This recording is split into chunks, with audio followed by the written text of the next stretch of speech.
This is day 6 of learning the piano. Today is Friday, 21st August 2026. Start. Let's go.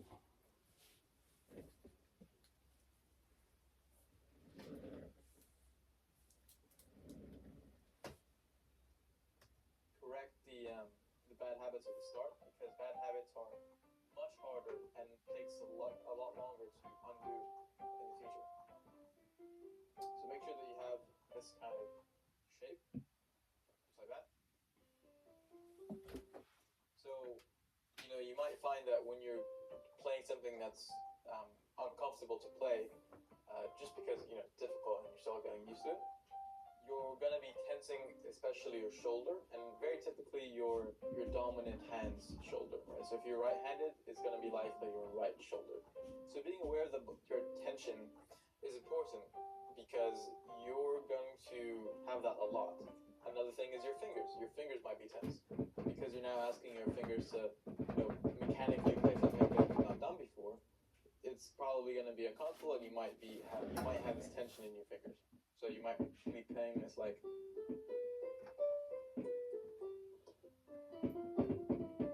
and you probably can't tell from my playing, but there's actually a lot of stress and tension in the actual tendons of the hand, and you want to avoid that. So the very first step is just to be aware of that in the first place.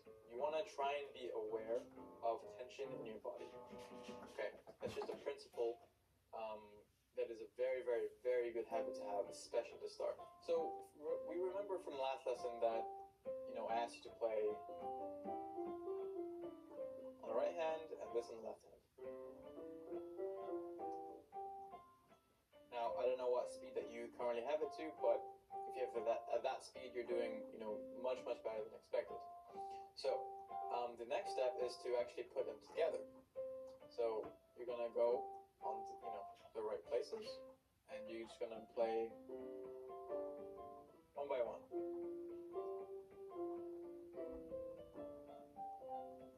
And this might seem tricky and very strange, but that's because you're asking your brain to combine both halves, right? Because your right brain controls the left side of your body, and your left brain controls the right side of your body. And you're making new connections, and that's why it's going to take some time before you can become that confident. It doesn't take that long, but it does take a little bit of time. So be patient with yourself and just take it step by step. Literally one note at a time. That slow. Literally that slow. It seems counterintuitive because everybody wants to go really fast at the beginning, right? Like I was there. Everyone wants to go fast because it sounds nice, it sounds cooler, makes us feel better that we're doing good. But just take it one by one. It's not about what it sounds like, it's about the brain changes that you're forming. Have a go at practicing that. So pause the video now and just try that. Okay, so you may have noticed that one of two things probably happened. Your timing is probably syncopated, which is the opposite of synchronized. So if that is the case, just take it even slower than whatever you just did. And if it helps, you can count to yourself, kind of like a beat, right? So you can count 1, 2, 3, 4, 1, 2, 3, 4. For example, 1, 2, 3, 4, 1, 2, 3, 4, 1, 2. So now you have something to actually keep you on beat. The other thing that probably happened is that you had some tension in your wrists, fingers, or you just generally might not have had great posture. If you did have good posture, then that's great. So remember that both wrists have to be in this, ideal position where it's kind of as if you're holding a ball, a tennis ball, or just like an umbrella shape with your hands. Now, don't be so, strict and to the dot about it. Don't be too harsh on yourself here. Don't, try and exactly keep your wrist exactly there, exactly exactly for that right time. It's much less about, you know, always doing the exact ideal posture, and it's more about avoiding the bad thing, right? So it's more important to me right now that you're not keeping your wrists too low or even too high. It's more about avoiding that than it is to exactly keep it in the ideal situation. Does that make sense? So just keep that in mind, and that's something that you're gonna want to develop over time. The thing I said about shoulders is that you might find some tension in your shoulders as you're playing them. You want to just be aware of that tension and just relax the shoulders. As soon as you feel tension, relax it. When you feel tension in your fingers, relax your fingers a little bit more. If you think your wrists are too low because it feels, you know, a bit strenuous, you want to also relax that. Bring it back up.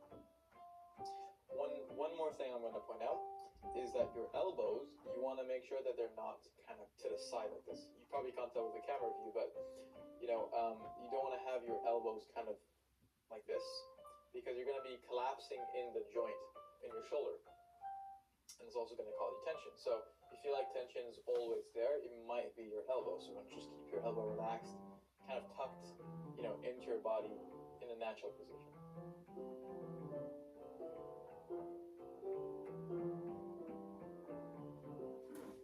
So that's what you're aiming for in a relaxed sense.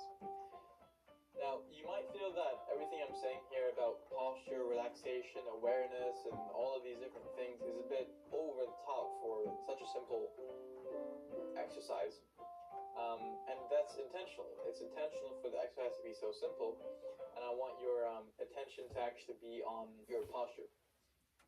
Now, bear in mind, when I say simple, I don't mean exactly easy, because for most people, playing with two hands with such, you know, coordination is going to be a step. It is a simple task, but it might not be easy. Okay, so just be mindful of that. The purpose of this lesson, to remind you, is to build in these foundations that you can remember and apply to every single time you're practicing. So the next thing I'm going to ask you to do is kind of jump between the octaves when you're doing that same pattern. Let me show you. Just to remind you, an octave is that 8-note distance. It's the same note, but different pitch. So we have this little 5-finger pattern of, if I move that an octave up, and an octave down. So that's what I want you to do. But what I definitely can say that will help you is focus on what you're going to be doing next rather than what you're doing right now. So you might be focusing on each note that you're playing at that moment, but you actually want to be thinking ahead what you're going to do. So once I'm at this stage, I'm about to hit the C, I'm thinking, okay, I'm looking over here. I'm like, okay, I'm going over there. And now I'm looking here. So you want to look ahead. So have a go at doing that. Make it as slow as possible. Slow enough that it's impossible for you to make a mistake. That's how slow I want you to take it. Good for your left hand. That's going to be your task. And you just go back down. Take it, you know, one hand at a time. And then if you're really feeling confident, you can do both hands.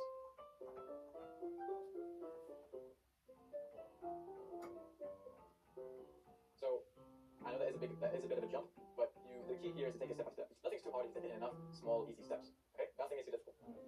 Remember, I was in your exact position. I was still learning all these basics. I have obviously never got to the stage I'm at right now without being in your position. But what you have to know right now is simply to be relaxed before you play. And this has a huge effect on your playing, your performance, your composing, your your connecting with music, connecting with listeners, all that stuff which I'm going to explain. But what we need to practice right now and make a habit of is to just take a deep breath in before you play. Okay, so and just relax your body. Sometimes we come to the piano and we're full of agitation and our body's very stressed, and you really want to calm that down. So all you have to do really is take a deep breath in before you start practicing and take a nice, long, controlled breath out. Okay, that being said, have a go at those tasks that I've set you. Remember to keep the right posture, especially avoiding the wrong posture, being aware of the tension in your body. And finally, before you practice, results, take a deep breath in and out every time before you play until it is an unconscious habit. Okay, good luck, and I'll see you in the next lesson.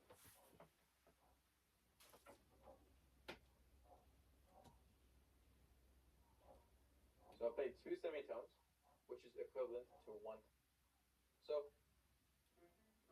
it doesn't really matter what it is. As long as you have several notes playing one after the other, there's a melody. So a chord, let's take the C major chord. I'll explain why it's called major, why it's called C major, and all that stuff. But C major chord would be called a harmony because you have 2 or more notes playing at the same time. Well, why would it not just be called a C harmony? Well, because a chord is structured. It has some structure to it. So what a harmony is that it could be 2 or more of anything. It could be, it actually does not matter at all. have structure to it. It's a very specific type of structure. So this is based on the C. So now I'm going to actually start to explain what these chords are. So C major, you have what's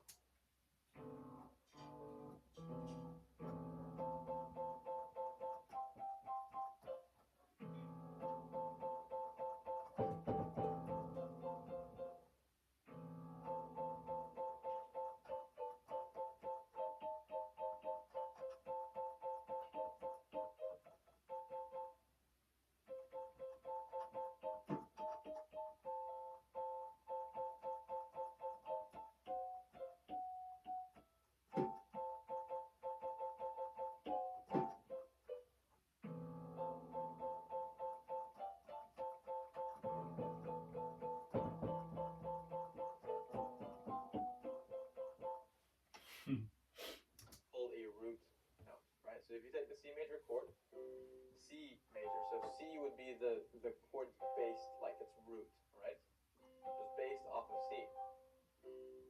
And I'm going to kind of show you what, traditional one-to-one teachers would show you. And they would say, okay, this is C major.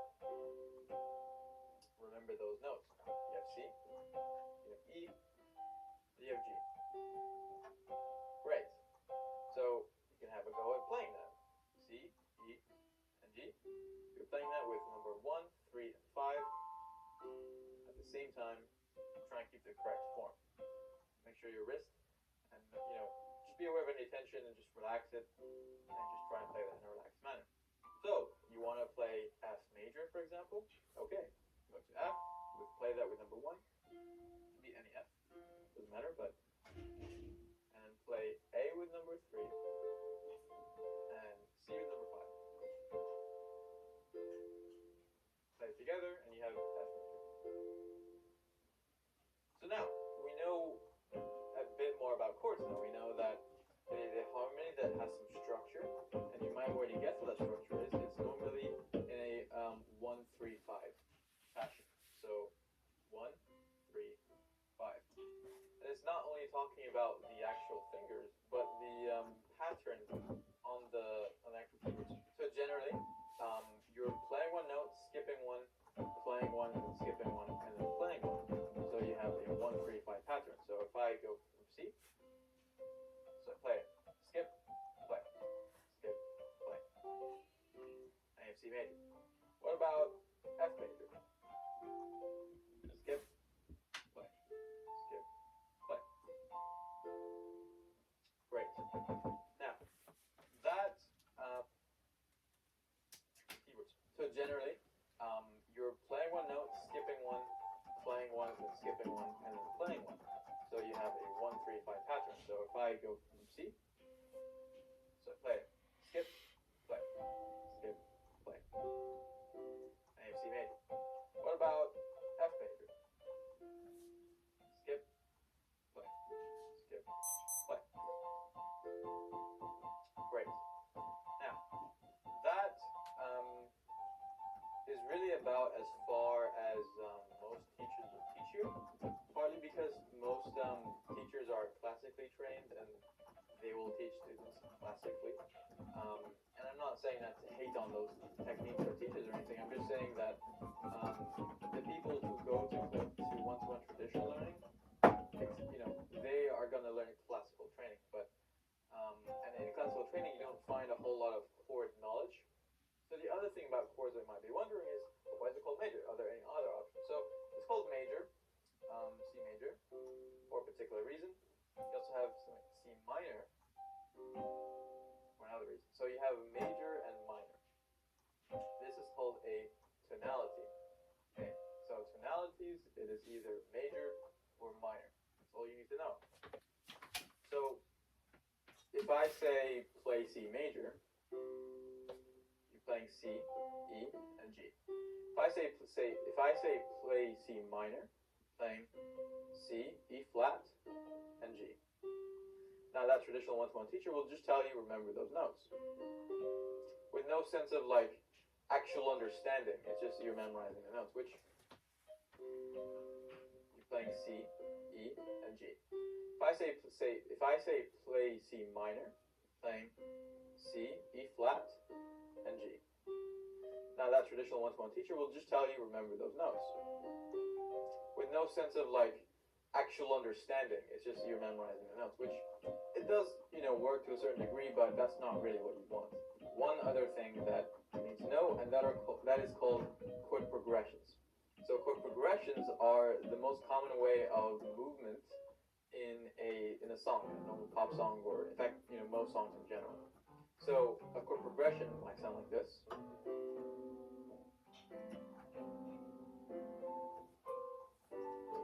That would be one of the most common chord progressions ever, right?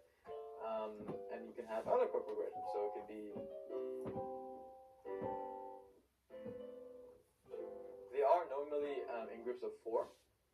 So you can kind of bundle it up like that. And you also have a lot of songs which repeat this same group of 4, and then they just changed it. So you have, and they repeat that for how many other times, and then they get to like a new verse or something like that, and then they change it. And then maybe a different change. So you can see kind of how that works. So why am I telling you this? Well, there are a couple of reasons why chord progression knowledge is going to benefit you. So let's say that, for example, you wanted to go and learn the chords to one of your favorite songs, like right now. Like, for example, like Someone You Love by Lewis Capaldi is very popular. So I don't know what the chords are, but I'm just going to give some random example.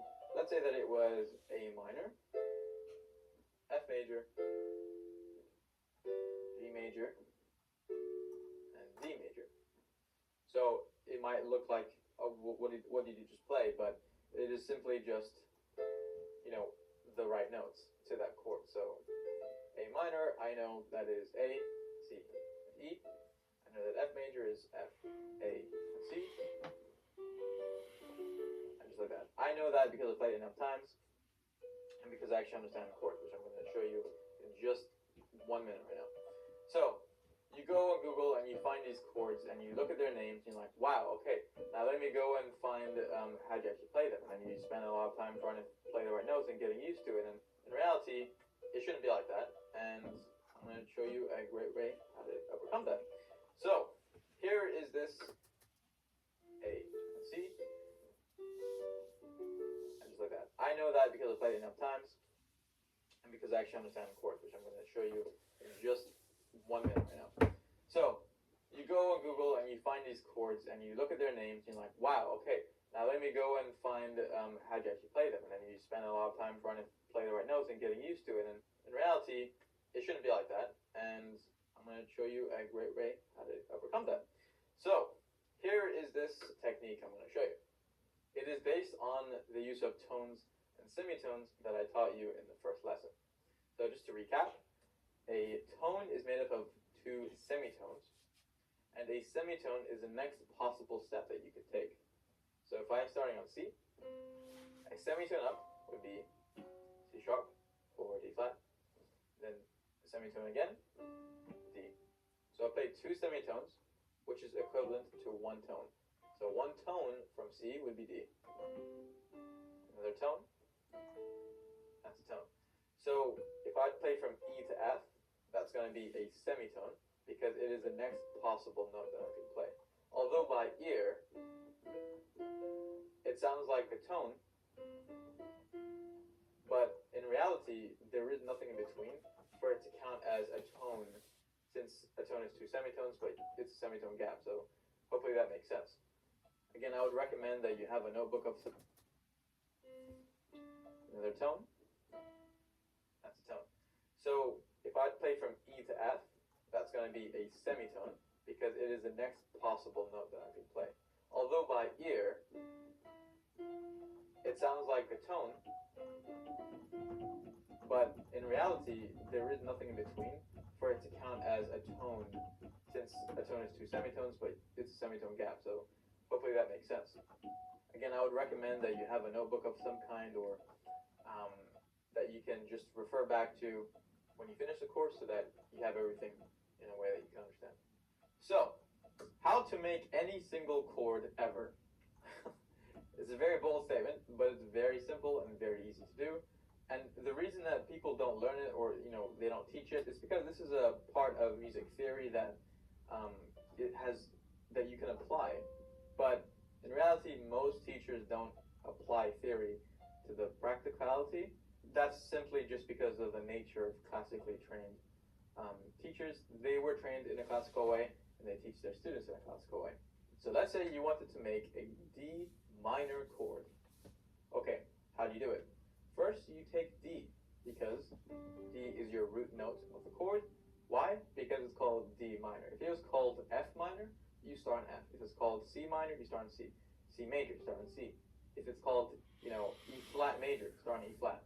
Same principle. Okay, so for you to create any chord, there are two numbers you need to remember. As I said, you have 3, 4. Okay, I'm gonna put a comma there, and you also have 4, 3. So you're remembering only two numbers, but you just have to remember the pattern, which is not that difficult. You just reverse numbers. So you have 3, 4, and 4, 3. Now, what does this mean? So if you want to make a minor chord, you have 3, 4. If you want to make a major chord, I'll write chord here.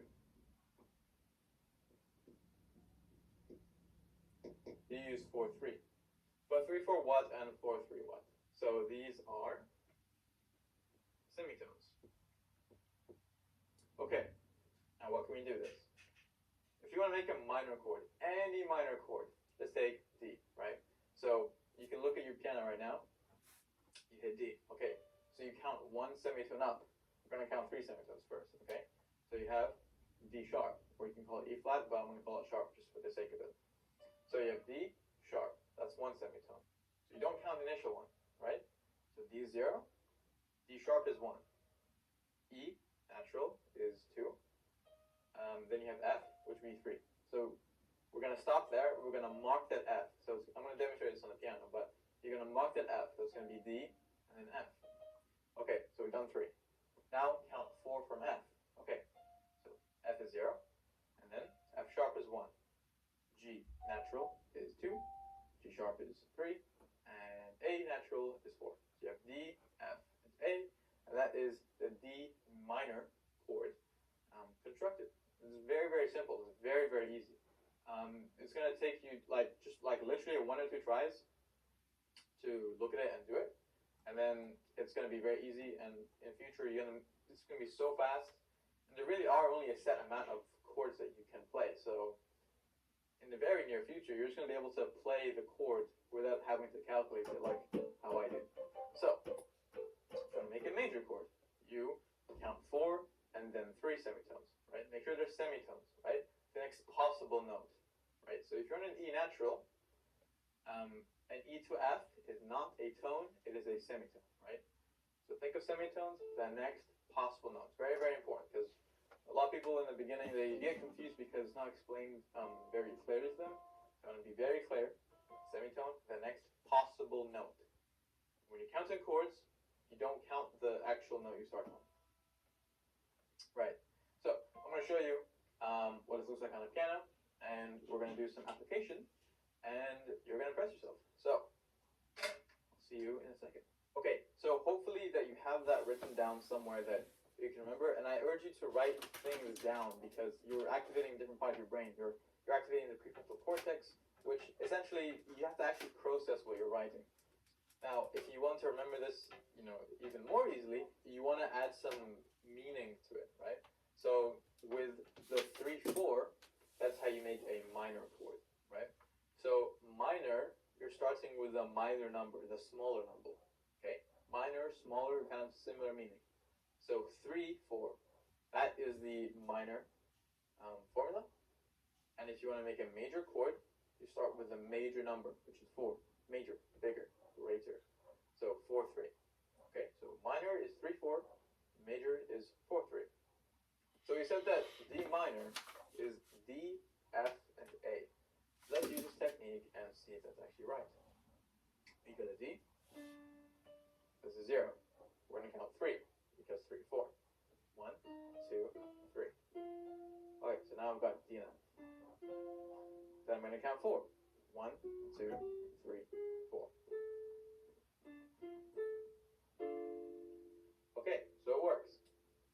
So we know for absolute certain it works with minor chords. Now,